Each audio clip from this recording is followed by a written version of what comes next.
Sarah Mitchell froze mid-step, her breath catching as Rex's urgent whine cut through the winter silence. The old German shepherd's hackles rose, his graying muzzle pointing toward the embankment where twisted metal gleamed against fresh snow. It wasn't another fallen tree from last night's storm. It was a police cruiser, wheels spinning uselessly in the air. Rex bolted down the slope, his arthritic joints forgotten as he reached the overturned vehicle. Through the spider-webbed windshield, Sarah glimpsed a motionless figure slumped against the steering wheel, blood trickling from his temple onto his Navy uniform. Her hands trembled as she pulled out her phone. No signal. The 14-year-old girl who'd buried her mother 8 months ago now faced another life slipping away in the cold. Rex circled the wreckage, whimpering with an urgency that seemed almost human, his clouded eyes reflecting a knowledge she couldn't understand. "Stay with him, boy," she whispered, already running toward town. What Sarah didn't know was that this moment would unravel a conspiracy that had poisoned her small town for years, and that Rex held the key to everything. Leave a like and share your thoughts in the comments along with the city you're watching from now. Let's continue with the story. 6 months earlier, the Mitchell family had arrived in Millbrook, Indiana with nothing but hope and a 12-year-old German shepherd named Rex. Bob Mitchell pulled their battered Honda into the gravel driveway of the small rental house, his calloused hands gripping the steering wheel as he surveyed their new reality. The paint peeled from the siding like old skin, and the front porch sagged under the weight of too many harsh winters. "It's not Detroit, but it's home," he said quietly, though his voice carried the weight of a man who'd lost everything. The auto plant closure had taken more than his job. It had stolen his confidence, his savings, and ultimately his wife's life. Cancer didn't wait for better insurance. Sarah pressed her face against the backseat window, watching Rex lift his graying muzzle to sniff the unfamiliar air.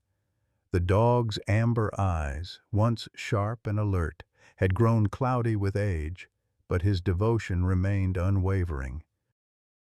Rex had been her grandfather's partner in the police force 20 years ago, back when Grandpa Joe walked the beat in downtown Indianapolis. After Grandpa's heart attack, Rex had become the family's guardian, watching over Sarah with the same protective instinct he'd once reserved for his handler.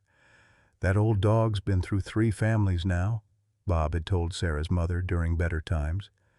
"First Grandpa Joe, then us, and he's still got fight left in him." But Rex was failing. The veterinarian in Detroit had been blunt. Kidney disease, arthritis, and something else the blood work couldn't quite identify. Treatment would cost thousands they didn't have. Bob worked 2 jobs now, mornings at Henderson's Auto Repair and evenings stocking shelves at the grocery store. Sarah helped by walking neighbors' dogs for pocket change, but it wasn't enough. Millbrook represented a fresh start and lower costs, but also isolation. The town of 3,000 souls huddled between cornfields and forest, where everyone knew everyone else's business. Sarah enrolled at the local high school, where her second-hand clothes and Detroit accent marked her as an outsider. She found solace in long walks with Rex through the woods behind their house, where the old dog seemed to regain some of his former strength. Rex had always been different from other pets. He understood commands Sarah had never taught him, positioned himself protectively when strangers approached, and possessed an uncanny ability to sense trouble before it arrived. Sarah attributed it to his police training, but sometimes she caught him staring into the distance with an expression that seemed almost human, haunted, as if he carried secrets too heavy for words. The morning Sarah found the police cruiser, Rex had been restless since dawn, pacing the kitchen while she ate breakfast. His whining grew more insistent as they approached the forest trail, and his normally leisurely gait quickened to something urgent and purposeful. "What's gotten into you, boy?" Sarah had asked. But Rex was already pulling her toward their discovery, and toward a truth that would change everything they thought they knew about their quiet new home. Sarah's sneakers slipped on the frost-covered leaves as she half ran, half stumbled down the forest path toward town. Her breath came in sharp puffs, and her heart hammered against her ribs. Behind her, Rex's distant whining echoed through the trees, a sound she'd never heard him make before, desperate and almost human in its urgency. The morning air bit at her exposed skin as she emerged from the woods onto Maple Street. Millbrook looked different in the pale winter light, its familiar storefronts and quiet houses suddenly feeling like obstacles between her and help. She spotted Henderson's auto repair 3 blocks away, where her father would be elbow-deep in some engine, unaware that their world was about to shift again. The bell above the shop door clanged violently as Sarah burst inside. Bob Mitchell looked up from under the hood of a rusted pickup truck, his face streaked with grease, concern immediately replacing surprise when he saw his daughter's panicked expression. "Sarah? What's wrong? Where's Rex?" "There's been an accident," she gasped, doubling over to catch her breath. "A police car. In the woods. Someone's hurt bad, Dad." Bob grabbed a rag to wipe his hands, his military training from decades past automatically taking over. "Show me." They took Bob's work truck, its engine rattling as they bounced along the dirt road that skirted the forest. Sarah directed him to the narrow trail where she'd entered the woods, and they abandoned the vehicle to push through the underbrush on foot. The sounds reached them first. Rex's continued whining, now mixed with a low, steady whimper that didn't sound like the dog at all. The crashed police cruiser sat wedged between 2 oak trees, steam still rising from its crumpled hood. Rex lay beside the driver's side window, his graying muzzle pressed against the glass, refusing to move despite the cold seeping through his fur. Through the spider-webbed windshield they could see the officer more clearly now, young, maybe mid-20s, with dark hair matted with blood from a gash across his forehead. "He's alive," Bob said, pressing his fingers to the man's neck through the broken window. "Pulse is weak but steady. We need to get him out of here." The officer's eyes fluttered open as Bob carefully worked to free him from the twisted metal. His uniform nameplate read Rodriguez, and when he tried to speak, only a whisper emerged. Wasn't an accident," Officer Rodriguez managed, his eyes wide with something beyond pain. Fear. "They tried to kill me." Sarah felt ice form in her stomach that had nothing to do with the winter air. Who tried to kill you?" But Rodriguez's eyes had rolled back, consciousness slipping away again. Bob lifted him carefully, years of factory work having built the strength needed to carry a grown man. Rex immediately positioned himself alongside them as they made their way back to the truck, the dog's protective instincts fully engaged despite his age and obvious discomfort. At Millbrook General Hospital, a small facility that served the surrounding rural area, the emergency staff took over with efficient urgency. Dr. Patricia Hendricks, who'd delivered half the babies in town and patched up the other half through various childhood disasters, emerged from the examination room with a grim expression. "Concussion, possible internal bleeding, but he'll live," she told them. "What I don't understand is the brake fluid." "Brake fluid?" Bob's voice sharpened. "All over his hands and uniform, like he'd been working on a car, but there's no reason a police officer would have brake fluid on him unless—" She paused, the implication hanging in the air.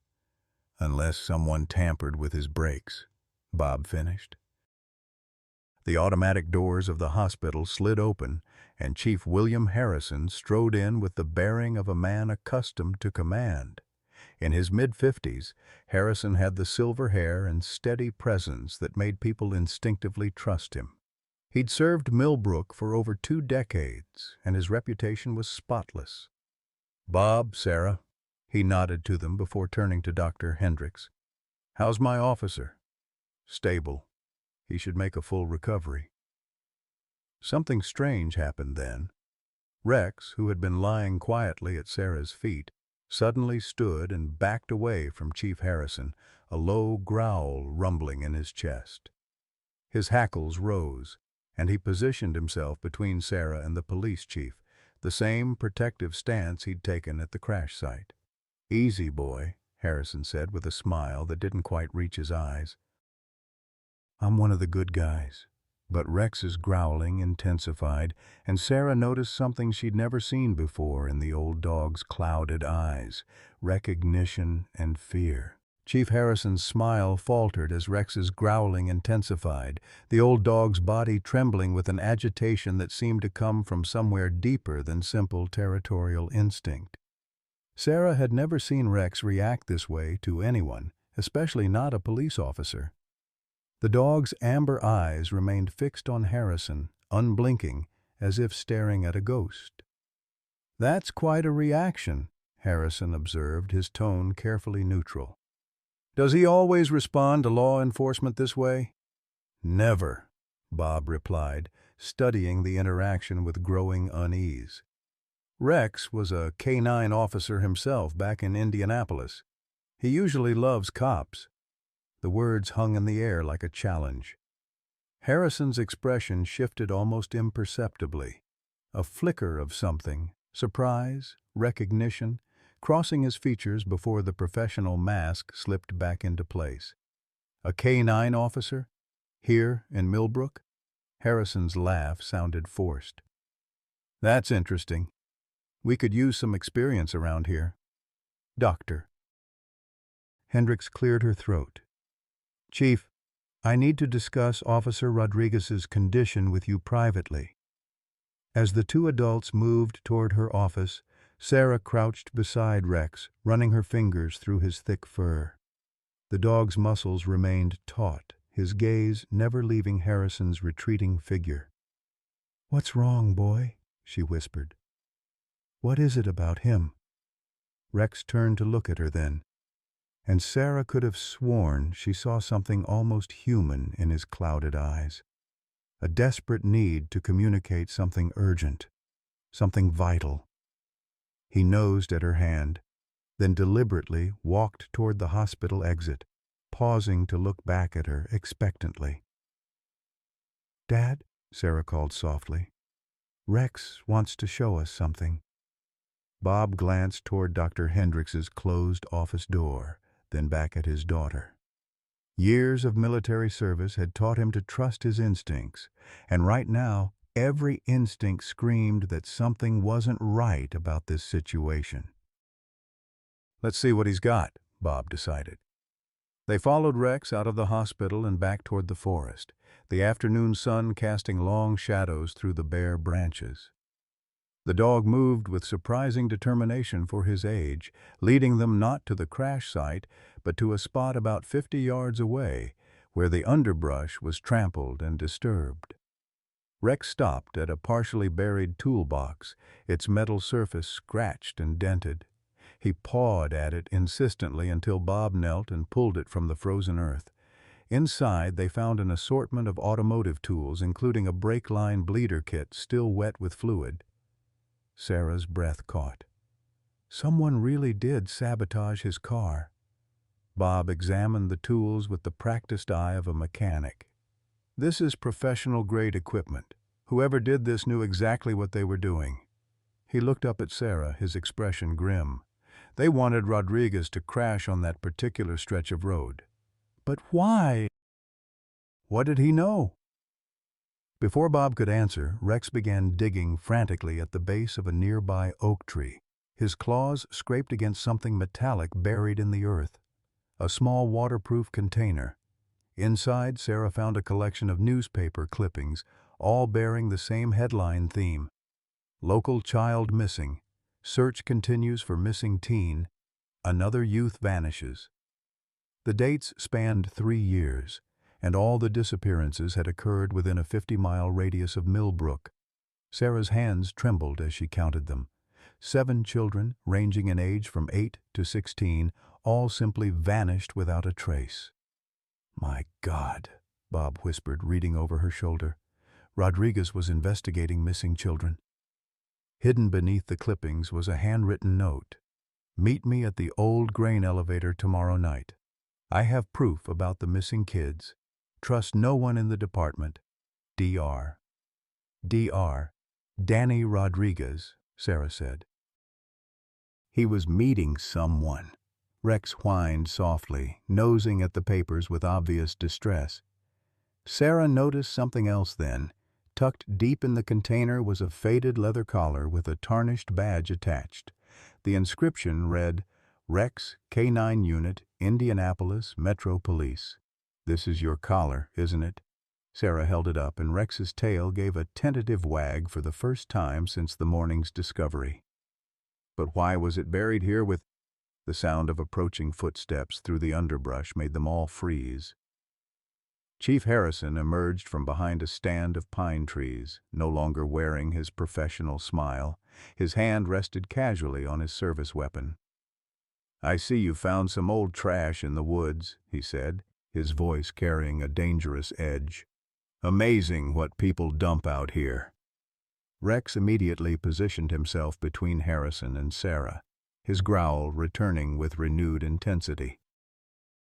The dog's body language had shifted from agitation to active threat assessment, ears forward, shoulders squared, ready to attack if necessary. "This isn't trash," Bob said carefully, closing the container but not hiding it. "This is evidence. Evidence that someone's been targeting children in this area." Harrison's expression hardened. "Now, Bob, you're new in town, so you might not understand how things work here. Sometimes it's better to let sleeping dogs lie." His gaze shifted meaningfully to Rex. "Old dogs especially. They can be dangerous when they get confused." The threat was unmistakable. Sarah felt her blood turn to ice as the implications sank in. This wasn't about Officer Rodriguez stumbling onto something by accident. This was about someone with power and authority working very hard to keep dark secrets buried. Rex took a step forward, placing himself fully between Harrison and the Mitchell family. Despite his age and illness, the old dog's police training was asserting itself. He recognized a threat to his pack, and he was prepared to defend them with his life. "We should head back to town," Harrison said finally, his hand still resting on his weapon. "It's getting dark, and these woods can be dangerous for folks who don't know their way around." As they walked back through the trees, Sarah clutched the container tightly, her mind racing. Rex had known exactly where to find this evidence, which meant he'd been here before, recently, and his reaction to Chief Harrison suggested a history between them that went deeper than a simple introduction at the hospital.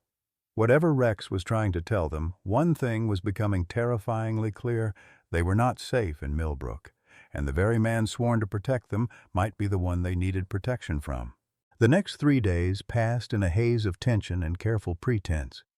Bob continued working at Henderson's auto repair, but his hands shook slightly when he worked under car hoods, remembering the brake fluid evidence they'd found. Sarah attended school, but her mind wandered constantly to the hidden container now buried beneath loose floorboards in their basement. And Rex grew visibly weaker each day, though his vigilance never wavered. The veterinary bill from Dr. Margaret Thornton had arrived that morning, $3,200 for the treatment Rex needed to survive his kidney disease. Bob stared at the number until it blurred, then carefully folded the paper and placed it in the kitchen drawer with the other bills they couldn't pay. Sarah pretended not to notice the way her father's shoulders sagged when he thought she wasn't looking. It was Thursday evening when Chief Harrison knocked on their front door. Rex, who had been dozing by the fireplace, immediately struggled to his feet, hackles rising despite his obvious pain. The dog positioned himself between the door and Sarah, just as he had at the hospital. "Evening, Bob." "Sarah?" Harrison's smile was warm and paternal as Bob opened the door. "I hope you don't mind me stopping by. I've been thinking about what happened the other day, and I wanted to make sure you folks are settling in okay." "We're fine, Chief," Bob replied carefully, not inviting him inside. Harrison's gaze shifted to Rex, and something cold flickered in his eyes. "That's quite a dog you have there. Looks like he's not feeling too well. Old age can be hard on the big breeds." Sarah felt her breath catch. There was something in Harrison's tone, a knowledge, an awareness that went beyond casual observation. "Actually," Harrison continued, reaching into his jacket pocket, "I've been talking to some of the local business owners about helping newcomers get established. The Rotary Club has a fund for emergency veterinary care." He pulled out an envelope. $3,000. Should cover whatever Rex needs. Bob stared at the envelope as if it were a snake. "That's very generous, but we couldn't possibly." "I insist." Harrison stepped closer, and Rex's growling intensified. "Consider it a welcome gift. Small towns take care of their own, Bob, as long as everyone understands their place in the community." The threat was subtle but unmistakable. Sarah watched her father's face as he processed the implications. Take the money and stay quiet, or refuse and face the consequences.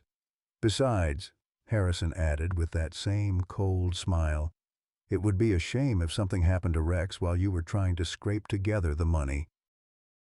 "Old dogs can go downhill fast when they don't get proper treatment." Bob's jaw tightened, but he took the envelope. "Thank you, Chief. Very kind of you."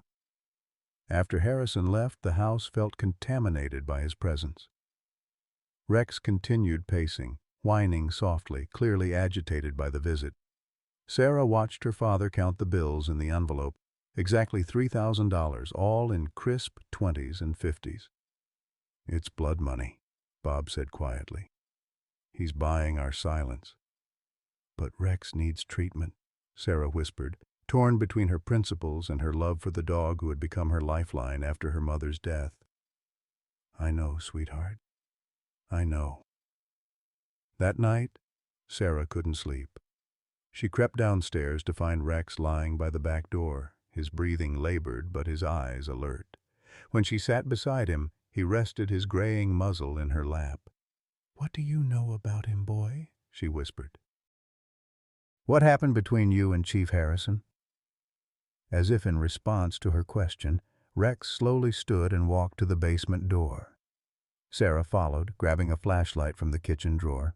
In the basement, Rex went directly to a corner where old boxes were stacked and began pawing at something behind them.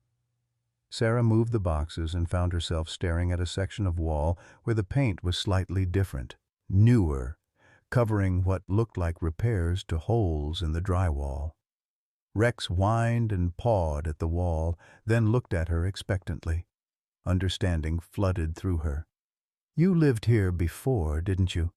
This was your home." She ran her hands along the wall until she felt a loose section. Behind a panel that had been hastily repaired, she found a plastic bag containing photographs and documents. Her flashlight beam revealed images of Rex in his prime, younger, stronger, wearing a police K-9 vest. But he wasn't with the Indianapolis Metro Police as they'd assumed. So the patches on his vest read, "Millbrook County Sheriff." Rex had worked here, in this very town. The photographs showed Rex with a handler, a young deputy with kind eyes and a gentle smile. The name tag read J. Foster. There were pictures of drug busts, search and rescue operations, and community events where Rex demonstrated his skills for local children. But it was the final document that made Sarah's blood turn to ice. A police report dated 5 years ago, describing the death of Deputy Jonathan Foster during a routine traffic stop. The report was signed by Chief William Harrison, who had been a lieutenant at the time. According to the official record, Foster had been shot by an unknown assailant who escaped into the woods. Rex had been retired immediately afterward due to emotional trauma and inability to perform duties. But someone had handwritten notes in the margins of the report, Foster's own writing, based on the signature at the bottom. The notes told a different story. Harrison taking money from truckers, threatened me when I reported it, meeting him tonight to discuss resignation, taking Rex home first, don't trust H around him. Sarah's hands trembled as she read the final note. If something happens to me, Rex knows the truth. He was there. Rex had witnessed his handler's murder. and Chief Harrison had gotten rid of the only witness by retiring him and giving him away to families who wouldn't ask questions. First to Sarah's grandfather in Indianapolis, then to their family when Grandpa Joe died. But Rex had somehow found his way back to Millbrook, back to the place where his partner had been killed, back to seek justice. The next morning brought devastating news. Dr. Thornton called to inform them that Officer Rodriguez had taken a turn for the worse during the night. He'd developed complications from his head injury and slipped into a coma. The timing was too convenient to be coincidental. Sarah found her father in the garage, staring at Harrison's money spread across his workbench. The weight of impossible choices pressed down on both of them. Use the blood money to save Rex, or let the dog die rather than accept payment for their silence. "There's something else," Sarah said, and showed him the documents Rex had led her to find. Bob read through Deputy Foster's notes with growing horror. Harrison killed a cop, his own officer, and Rex saw it happen. That's why he reacts to Harrison the way he does. He knows. They were still processing this revelation when Rex suddenly stood alert, his ears pricked toward the front of the house. Moments later, they heard the sound of multiple vehicles pulling into their driveway. Through the garage window, they watched Chief Harrison emerge from his patrol car, followed by 2 other officers. But these weren't local deputies. Their uniforms bore federal insignia. "Mr. Mitchell," Harrison called out. "We need to have a conversation." Bob quickly gathered the documents, stuffing them inside his jacket. "Sarah, take Rex and go out the back. Head for the woods. I'm not leaving you now." The command in his voice was absolute, drawing on authority from his military days. Sarah clipped Rex's leash and slipped out the rear door just as heavy footsteps approached the front entrance. The old dog moved with surprising agility despite his illness, as if understanding that their lives depended on staying hidden. They made it to the tree line as voices rose from inside the house, Harrison's smooth explanations mixing with her father's careful responses. Sarah pressed herself against a large oak, Rex trembling beside her, both of them straining to hear. "We have reports that your family has been interfering with an ongoing federal investigation," one of the federal agents was saying. "Withholding evidence, potentially obstructing justice." "I don't know what you're talking about," Bob replied, but Sarah could hear the tension in his voice. "Mr. Mitchell, I'm going to ask you one more time. Where are the documents your daughter found in the woods?" Sarah's heart hammered against her ribs. Someone had been watching them. Someone had seen them discover the evidence. And now Harrison was using federal agents to clean up loose ends, just as he'd probably cleaned up Deputy Foster 5 years ago. Rex pressed against her leg, offering what comfort he could, but she could feel his body shaking with more than just cold. The old dog was dying, and they were running out of time, not just to save his life, but to expose the truth about what had happened to his partner. In the distance, Sarah heard her father's voice rise slightly. "Chief Harrison has been very helpful to our family. I have nothing but respect for law enforcement." The words were carefully chosen, but Sarah caught the underlying message. Her father was buying them time, playing along with Harrison's charade while hoping she could somehow find help. But who could they trust? If Harrison could manipulate federal agents, if he'd been covering up crimes for years, then the corruption ran deeper than they'd imagined. They were alone with the truth, protected only by an aging, sick dog whose testimony no court would ever accept. As footsteps emerged from the house and began searching the property, Sarah made a decision that would change everything. She pulled out her phone and began recording, whispering Rex's story into the camera. The real story of Deputy Foster's murder and the conspiracy that had cost one good man his life and was now threatening to claim more victims. Rex seemed to understand what she was doing. Despite his pain and exhaustion, he sat up straighter, his clouded eyes focused on the camera as if giving his own testimony. In that moment, Sarah realized that sometimes the most important witnesses were the ones who couldn't speak, but whose loyalty and courage spoke louder than words. The beam of Sarah's phone flashlight cut through the growing darkness as she huddled behind the oak tree, Rex pressed against her side. His breathing had become more labored in the past hour, each exhale a visible puff in the cold air.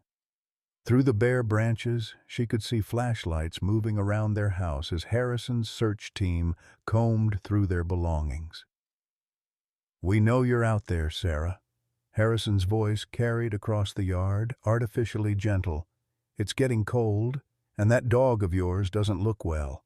Why don't you come in so we can sort this all out?" Rex's ears flattened against his head, and a low whine escaped his throat.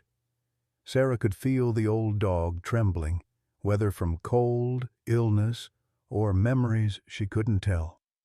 She stroked his graying fur, whispering reassurances she didn't feel. Her phone showed 2 missed calls from an unknown number. As she debated whether to answer, it buzzed again. This time she accepted the call, keeping her voice barely above a whisper. "Sarah Mitchell?" The voice was unfamiliar, older with a slight southern accent. "Yes? This is Agent Patricia Vasquez, FBI. I've been investigating disappearances in your area. Officer Rodriguez contacted me 3 days ago about evidence he'd uncovered. I need you to listen very carefully." Sarah's heart pounded. "How do I know you're really FBI?" "Because I know about Deputy Jonathan Foster, and I know about Rex. Rodriguez told me everything before he was attacked. We've been building a case against Harrison for 2 years, but we needed local evidence to make it stick. Rodriguez isn't in a coma. He is now. Someone got to him at the hospital last night, injected something into his IV line. That's why I'm calling you instead of going through official channels. We can't trust local law enforcement." Through the trees, Sarah could see more vehicles arriving at her house. The search was intensifying. "Where are you?" she whispered into the phone. 20 minutes out. Can you get to the old grain elevator on County Road 15? Rodriguez mentioned it in his notes." Sarah's mind raced. The grain elevator was nearly 2 miles away through rough terrain, and Rex could barely walk. But staying here meant capture, and capture meant the truth would die with them. "We'll try. Sarah, be very careful who you trust.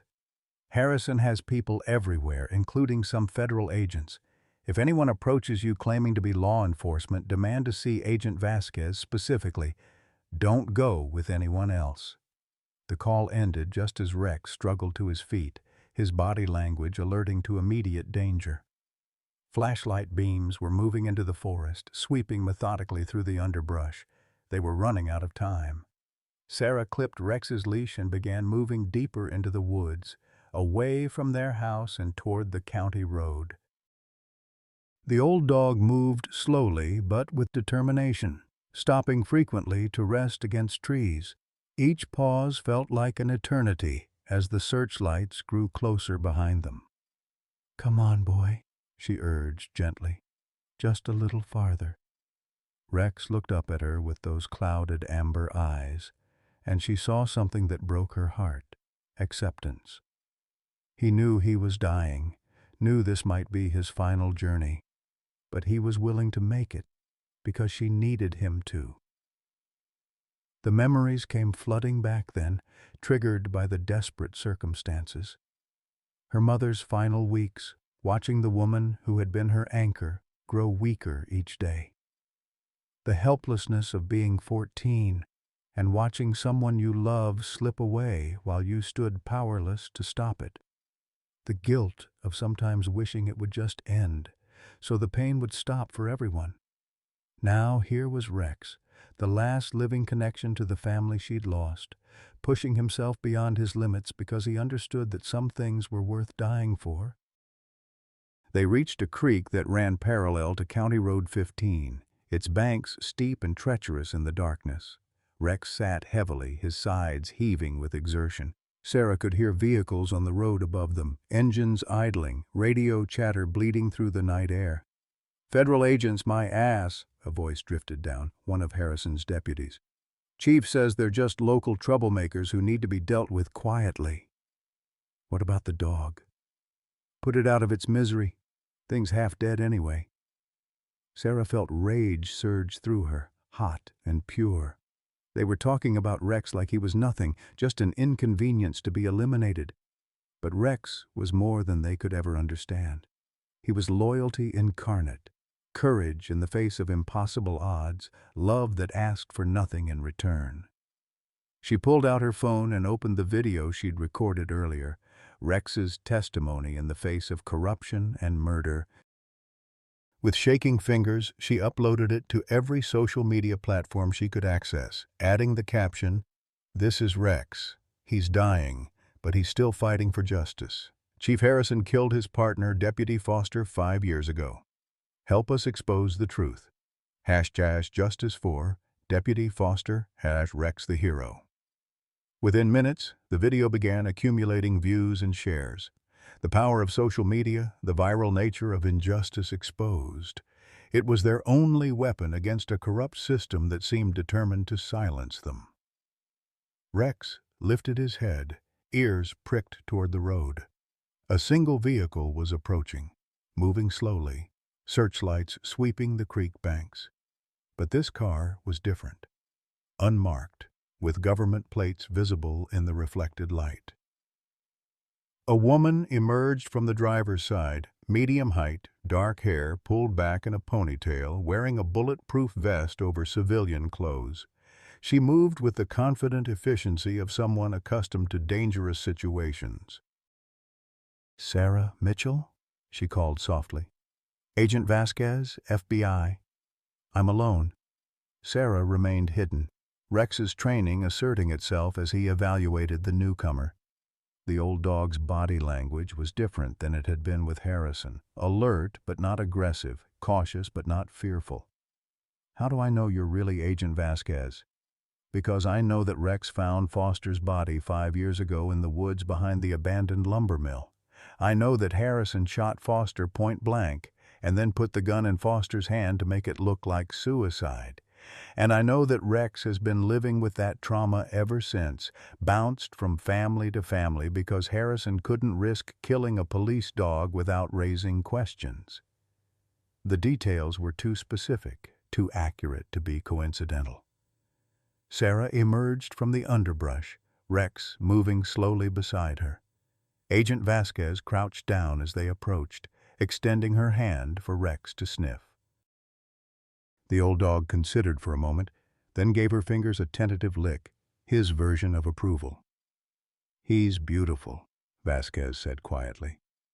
"Rodriguez told me what he's been through, what you've both been through.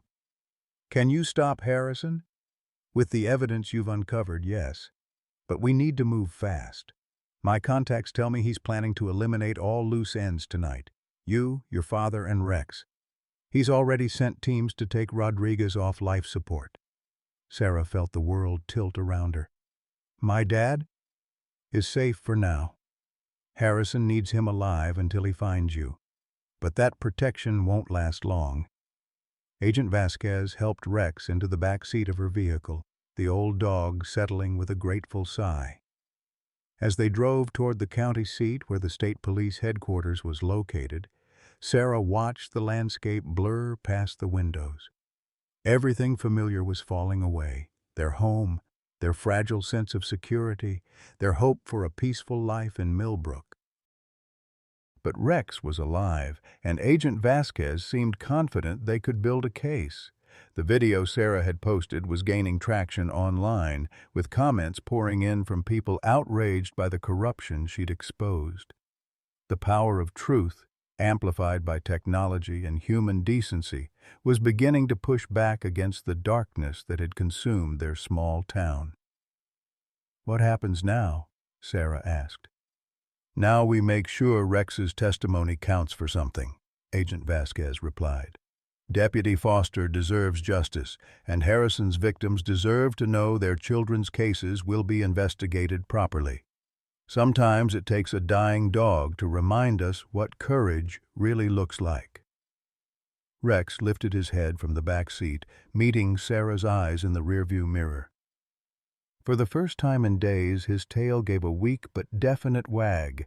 He might be dying, but he was finally going home, not to a place, but to a purpose. The same purpose that had driven him as a young police dog, protecting the innocent and ensuring that justice prevailed. The state police headquarters stood like a fortress of glass and steel against the night sky, its windows blazing with fluorescent light that promised safety and justice. But as Agent Vasquez pulled into the parking garage, Sarah felt her stomach clench with dread rather than relief. Rex lay motionless in the back seat, his breathing so shallow she had to watch carefully to see his chest rise and fall. "He's getting worse," she whispered, stroking the old dog's graying muzzle. "I know," Agent Vasquez replied softly, "but we're going to make sure his sacrifice means something." They were met at the elevator by Detective Captain Michael Torres, a lean man in his 50s with prematurely white hair and eyes that had seen too much human cruelty. He helped carry Rex to a conference room on the 3rd floor, where a veterinarian waited with emergency medical equipment, Dr. Elena Rodriguez, no relation to the injured officer, was a compact woman with gentle hands and a no-nonsense demeanor. She examined Rex quickly but thoroughly, her expression growing increasingly grave. "Kidney failure, severe dehydration, and something else," she said, drawing blood for immediate testing. "These symptoms, they're consistent with slow poisoning, antifreeze, administered in small doses over several weeks." Sarah felt the world spin around her. Poisoned? Someone was poisoning him? "The sweet taste makes it appealing to animals," Dr. Rodriguez explained. "A small amount in food or water, repeated exposure. It would look like natural kidney failure to most observers." Agent Vasquez's jaw tightened. "Harrison, he's been systematically eliminating the only witness to Foster's murder as doctor." Rodriguez worked to stabilize Rex with IV fluids and medications.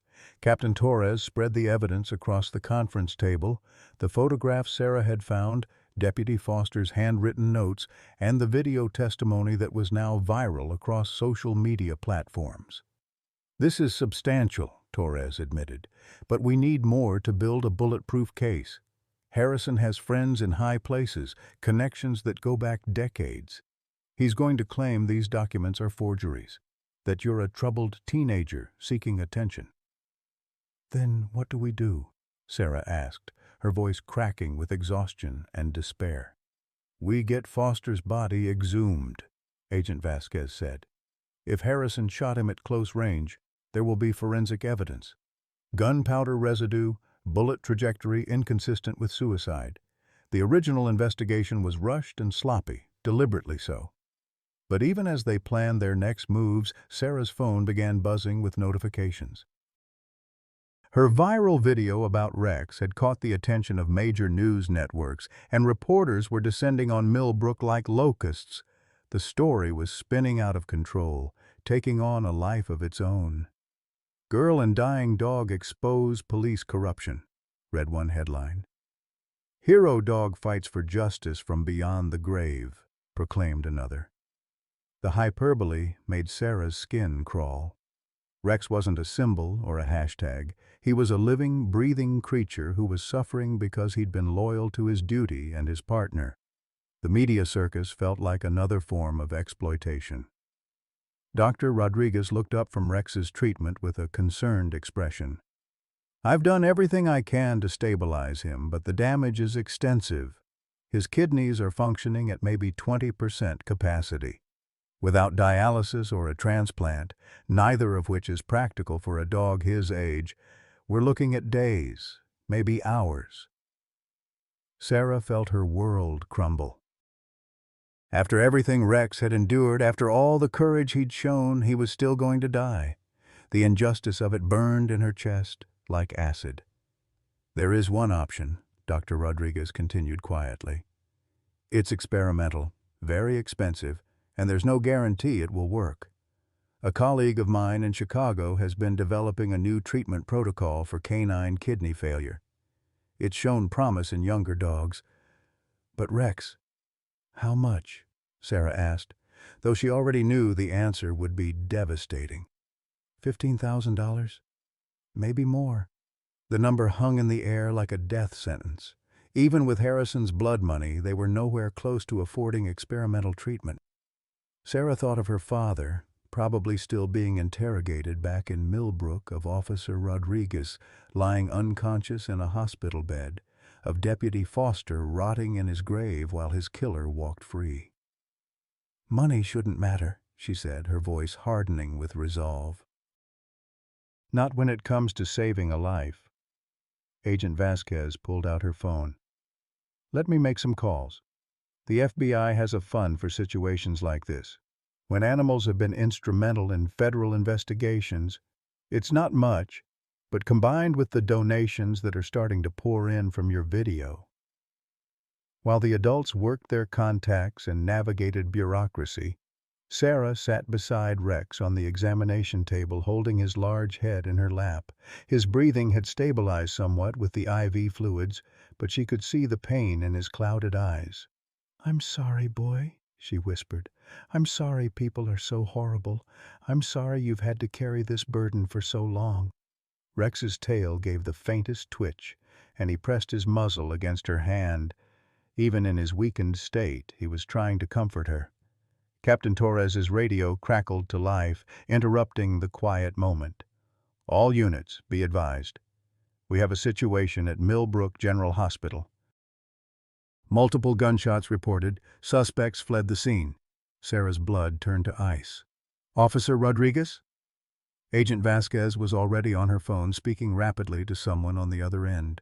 Her face grew pale as she listened. "Rodriguez is alive, but barely. Someone got past hospital security and tried to finish what they started. He's in surgery now."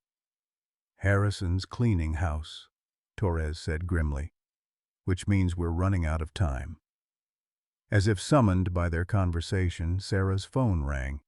The caller ID showed her father's number, but when she answered, Chief Harrison's voice filled the line. "Hello, Sarah. I think it's time we had a talk." "Where's my father?" "He's safe for now. Sitting right here beside me, actually. Aren't you, Bob?" Her father's voice came through, strained but controlled. "I'm okay, sweetheart. Don't—" The line cut off abruptly. Then Harrison came back on. "Here's what's going to happen. You're going to bring me those documents, along with that mangy dog of yours. In exchange, your father goes free and we forget this whole misunderstanding ever happened. And if I refuse, then Bob joins Deputy Foster in the town cemetery, and eventually so do you. I've been protecting this community for 20 years, Sarah. I'm not going to let some teenage girl and a sick dog undo everything I've built." The call ended, leaving Sarah staring at her phone in horror. Around her, the adults were already mobilizing. Torres calling for backup units, Agent Vasquez coordinating with federal resources, Dr. Rodriguez preparing Rex for transport. But Sarah barely heard them. In her mind, she was back in her mother's hospital room, watching the monitors flatline while machines beeped their electronic lamentations. She was remembering the helplessness, the rage at a system that let good people die while evil ones prospered. Rex stirred in her lap, lifting his head with obvious effort. And his amber eyes met hers, and she saw something there that she'd missed before. Not just loyalty or courage, but wisdom. Rex had spent 5 years carrying the burden of witnessing his partner's murder. He'd endured exile, illness, and slow poisoning, all while protecting the truth that could bring justice for Deputy Foster. Now he was offering her a choice: succumb to the same helplessness that had defined her mother's final days, or fight back with everything she had left. Sarah made her decision. She wouldn't let Rex's sacrifice be in vain. and she wouldn't let Harrison add her father's name to his list of victims. The old dog had shown her what real courage looked like, not the absence of fear, but the willingness to do what's right despite that fear. "We're going to save them all," she told Rex, her voice steady with newfound determination. "Officer Rodriguez, my dad, and you, we're going to make sure Deputy Foster gets the justice he deserves."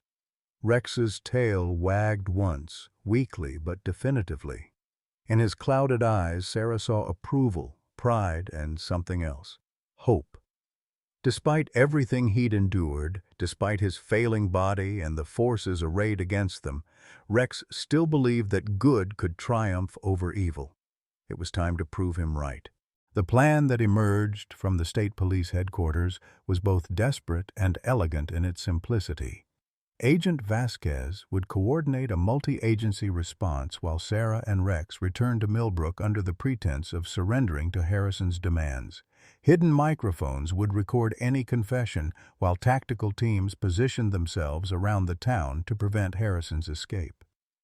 But as they loaded Rex into the back of an unmarked police vehicle, Dr. Rodriguez pulled Sarah aside with grave news.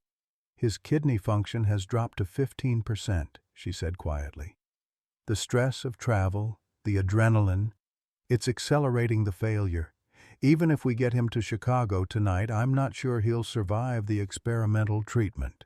Sarah looked at Rex, who was watching her with those clouded amber eyes that somehow still held infinite trust. The old dog knew he was dying, but he was ready to make one final journey if it meant protecting her and bringing justice to his fallen partner. "How long does he have?" "Hours, maybe less." The weight of that knowledge settled on Sarah's shoulders like lead. Rex was dying, her father was held hostage by a corrupt cop, and Officer Rodriguez was fighting for his life in surgery. The viral video had brought national attention to their story, but attention without action was meaningless. As they drove back toward Millbrook through the pre-dawn darkness, Sarah held Rex's head in her lap, feeling each labored breath. Agent Vasquez spoke quietly into her radio, coordinating with the teams that were surrounding the town, but Sarah barely heard the tactical chatter. Her world had narrowed to the old dog whose life was ebbing away in her arms. "Tell me about Deputy Foster," she whispered to Rex. "Tell me about your partner." Rex's eyes focused on her face, and for a moment his tail gave a weak wag. Sarah could almost see the memories flickering behind his gaze. Long shifts patrolling Millbrook's quiet streets, drug busts in the woods behind the lumber mill, school visits where Foster showed off Rex's skills to amazed children. A partnership built on trust, loyalty, and shared purpose. "He was a good man, wasn't he? And you were a good team." Rex whined softly, a sound that conveyed both grief and determination. Even dying, he remembered his duty to protect the innocent and ensure that justice prevailed. They reached the outskirts of Millbrook as the first pale light of dawn touched the horizon. The town looked different in the early morning, smaller, more vulnerable, its secrets exposed by the harsh glare of media attention. News vans lined Main Street, and helicopters circled overhead like mechanical vultures. Harrison had chosen the abandoned lumber mill for their meeting, the same place where Deputy Foster had died 5 years ago. The symbolism was deliberate and cruel, forcing Rex to return to the scene of his greatest trauma as his life slipped away. Agent Vasquez stopped the vehicle a quarter-mile from the mill, hidden behind a stand of pine trees. "Remember, we need him to confess on tape. Get him talking about Foster, about the missing children. Make him believe he's won." Sarah clipped Rex's leash and helped him out of the car. The old dog's legs were unsteady, but he walked with purpose toward the mill, drawn by some invisible force toward the place where his world had shattered. The lumber mill had been abandoned for a decade, its machinery rusted and its windows broken. Weeds grew through cracks in the concrete, and graffiti covered the lower walls. But it was the clearing behind the main building that made Rex stop and tremble. a circle of bare earth where nothing would grow, as if the ground itself remembered the blood that had been spilled there. Chief Harrison emerged from behind a stack of rotting lumber, his uniform pristine despite the desolate surroundings. Bob Mitchell walked beside him, hands zip-tied behind his back but otherwise unharmed.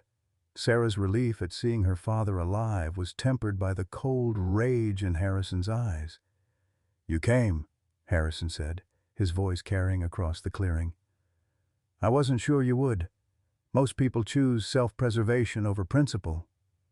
"Let my father go," Sarah called back. "I brought the documents just like you asked." "And the dog? He doesn't look well." Rex was trembling now, not from cold or illness, but from memory. This was where he'd watched his partner die, where his faith in human nature had been shattered. But instead of cowering, the old dog took a step forward, placing himself between Sarah and Harrison. "You poisoned him," Sarah said, her voice carrying clearly in the morning air. The hidden microphones would pick up every word. "Just like you killed Deputy Foster." Harrison's laugh was cold and bitter. Foster was weak. He couldn't understand what it takes to protect a community. Sometimes you have to make hard choices, do things that softer people can't stomach. Like murdering children. "I never murdered children," Harrison snapped, his composure cracking.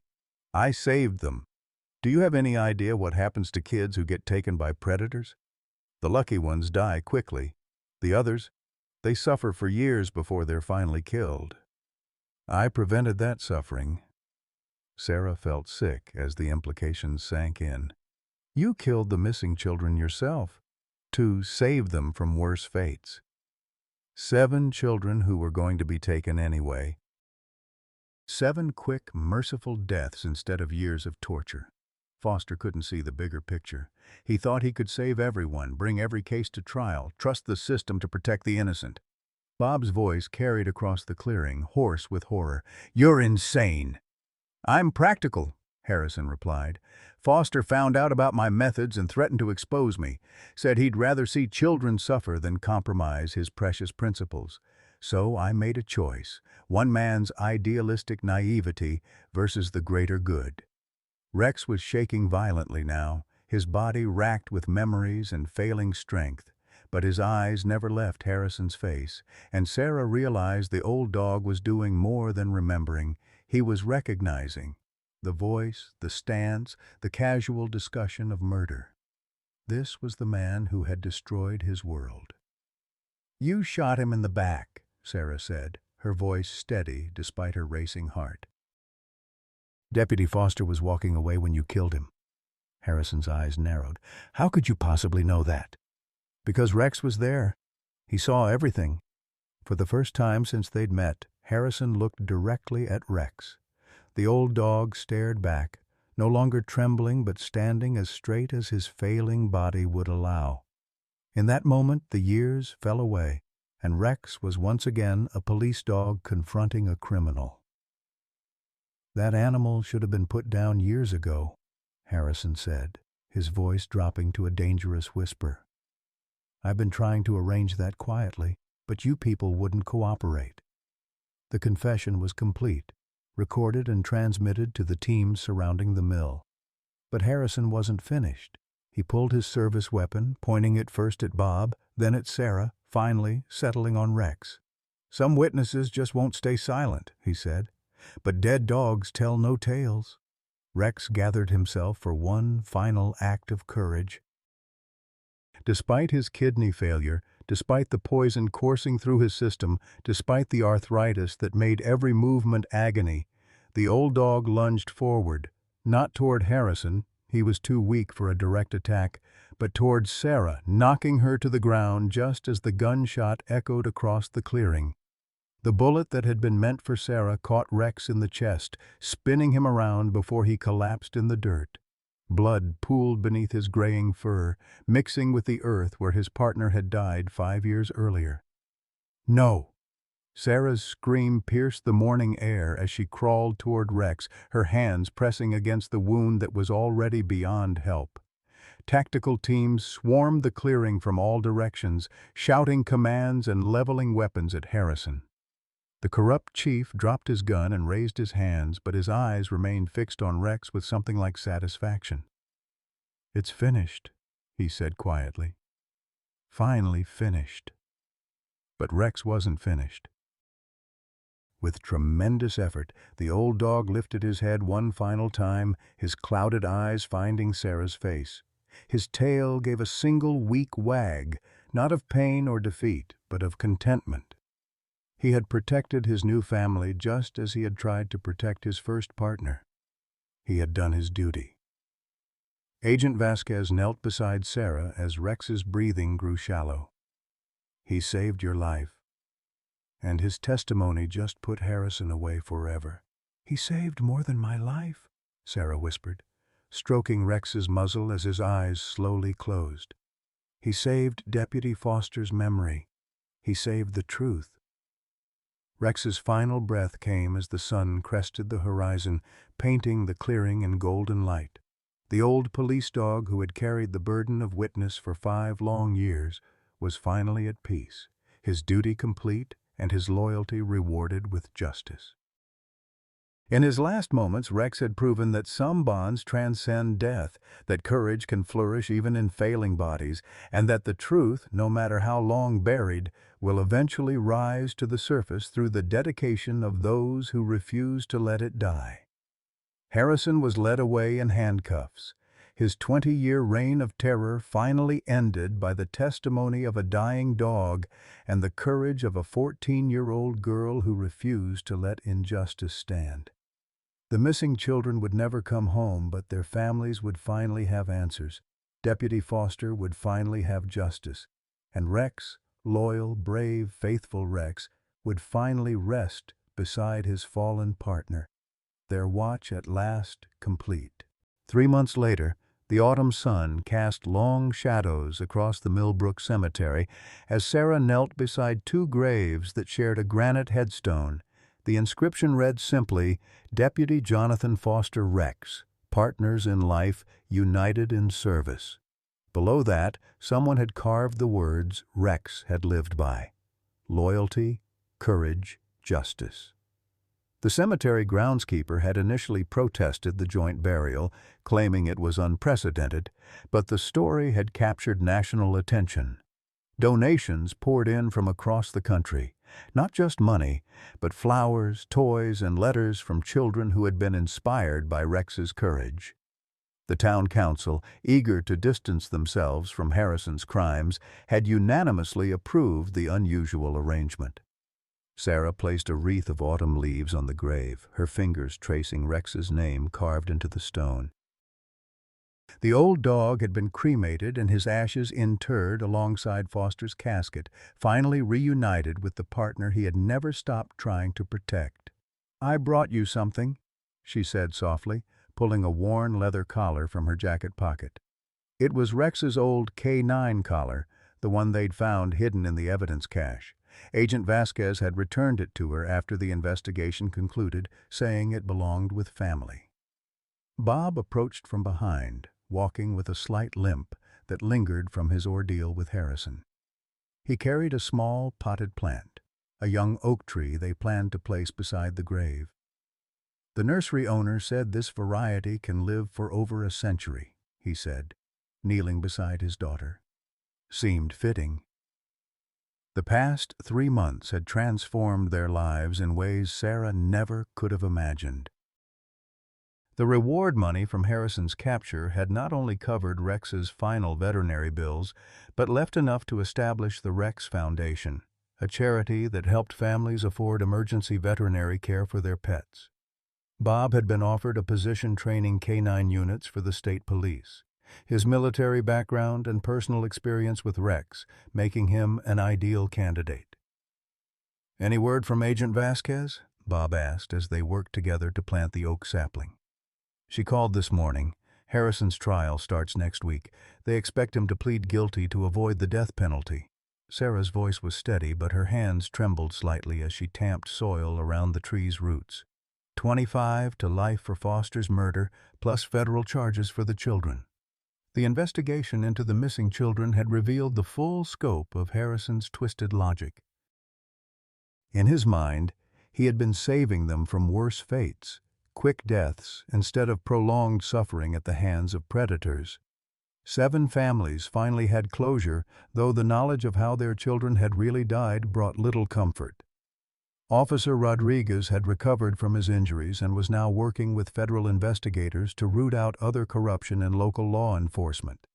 The attempt on his life in the hospital had been carried out by one of Harrison's deputies, who had since turned state's evidence in exchange for a reduced sentence. Dr. Rodriguez called too, Sarah continued, using her sleeve to wipe dirt from the headstone.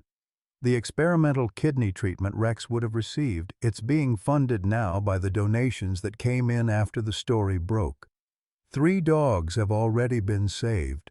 Bob smiled, the first genuine smile Sarah had seen from him since Rex's death. He would have liked that. A black sedan pulled up to the cemetery gates, and Agent Vasquez stepped out, followed by a woman Sarah didn't recognize. As they approached, Sarah noticed the woman was carrying a small German Shepherd puppy, no more than 8 weeks old. "Sarah, Bob," Agent Vasquez greeted them warmly. "I'd like you to meet Dr. Catherine Mills from the Indianapolis K-9 Training Center. She has something special to show you." Dr. Mills knelt beside Rex's grave, allowing the puppy to sniff the flowers and decorations that had accumulated over the past 3 months. The little dog's ears perked up, and he began to wag his tail enthusiastically. "This is Rex's grandson," Dr. Mills explained. "His daughter was retired from the force last year, and she had a litter this spring. When we heard about Rex's story, well, we thought his bloodline should continue serving and protecting." Sarah stared at the puppy in amazement. He had the same intelligent amber eyes as Rex, the same alert expression and confident bearing. When Dr. Mills placed him in Sarah's arms, the puppy immediately settled against her chest, as if he belonged there. "We've been training him since he was 6 weeks old," Dr. Mills continued.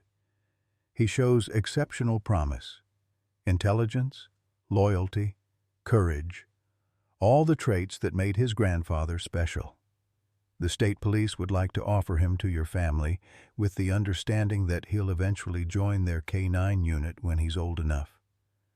Bob looked at Sarah, seeing the joy and wonder on her face as she held the puppy. It was the first time since Rex's death that she had truly smiled. "What's his name?" Sarah asked, stroking the puppy's soft fur. "We've been calling him Justice," Dr. Mills replied. Seemed appropriate given his heritage. Justice looked up at Sarah with those familiar amber eyes, and she felt something shift in her chest, not the healing of grief, but the beginning of hope. Rex was gone, but his legacy would continue. The courage and loyalty he had embodied would live on through his descendant. Agent Vasquez pulled out a manila envelope. "There's something else. The FBI has established a new program for families of animals who have served in law enforcement. Rex's story has inspired legislation that will provide better protection and benefits for police dogs and their handlers." Inside the envelope was an official document declaring Rex a posthumous recipient of the FBI's highest honor for civilian assistance in federal investigations. The certificate would be displayed in the new visitor center at the state police headquarters, alongside Rex's photograph and the story of his courage. "There's one more thing," Agent Vasquez said, her voice taking on a more personal tone. "Officer Rodriguez wanted me to give you this." She handed Sarah a small wooden box. Inside, nestled in blue velvet, was a silver medallion engraved with the image of a German Shepherd. The inscription read, "In memory of Rex, a dog's love is forever. A hero's legacy is eternal." Sarah felt tears well up in her eyes, but they weren't tears of sadness. They were tears of gratitude, of pride, of love that transcended death. Rex had given them everything: his loyalty, his courage, his life, and in return, they would ensure his story inspired others to stand up for justice and truth. As the afternoon sun began to set, casting golden light across the cemetery, Sarah knelt one final time beside Rex's grave. Justice squirmed in her arms, eager to explore his new world, but she held him close. "Thank you," she whispered to the headstone. "Thank you for showing me what real courage looks like. Thank you for protecting Dad and me. Thank you for never giving up on Deputy Foster." Justice whined softly, as if he understood the solemnity of the moment. Sarah placed the puppy on the ground near the oak sapling, and he immediately began sniffing around the base of the tree, his tail wagging. "Take care of him," Bob said quietly, looking at the headstone. "Watch over Justice like you watched over us." As they walked back toward their car, Sarah felt a sense of completion she hadn't expected. Rex's story had ended, but his legacy was just beginning. The corruption that had poisoned Millbrook was being rooted out. The families of missing children finally had answers, and a new generation of K-9 officers would be trained to honor the example Rex had set. Justice trotted alongside them, occasionally looking back at the cemetery as if he too understood the importance of this place. In his young eyes, Sarah saw the same intelligence and determination that had made Rex special. The bloodline would continue, the tradition of service would endure, and the bond between humans and their loyal companions would remain unbroken. That night, as Sarah sat on her bedroom floor with Justice curled up in her lap, she thought about the lessons Rex had taught her. Courage wasn't the absence of fear. It was doing what was right despite that fear. Love wasn't just a feeling, it was a choice to protect and serve others, even at great personal cost. And justice wasn't just a concept, it was something worth fighting for, something worth dying for.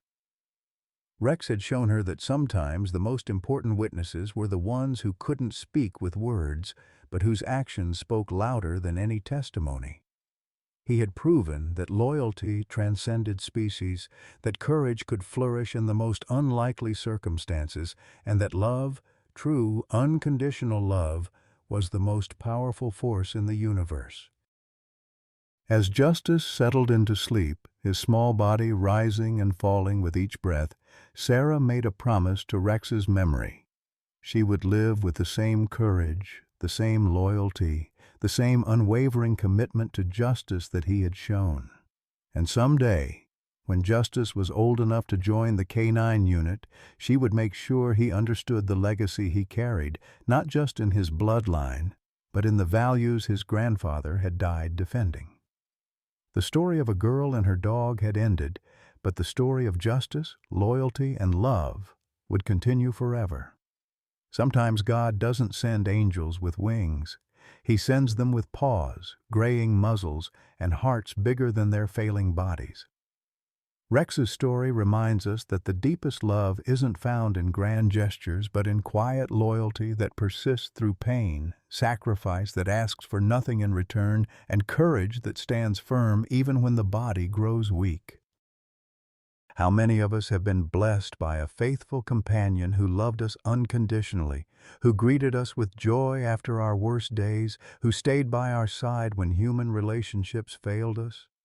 These four-legged angels teach us that true wealth isn't measured in bank accounts, but in the warmth of a loyal heart pressed against our feet on cold nights. Rex showed Sarah that grief doesn't end love. It transforms it into something eternal, something that creates legacies and inspires others to be better. In our golden years, when we've buried too many we've loved and wonder if our own lives still matter, we need to remember that every act of kindness, every moment of loyalty, every stand we take for truth creates ripples that extend far beyond our own existence, touching hearts and changing lives in ways we may never fully understand. What four-legged friend has taught you the most about unconditional love? Have you ever witnessed an animal show more loyalty than some humans in your life? Share your story in the comments below. Your memories matter and deserve to be celebrated.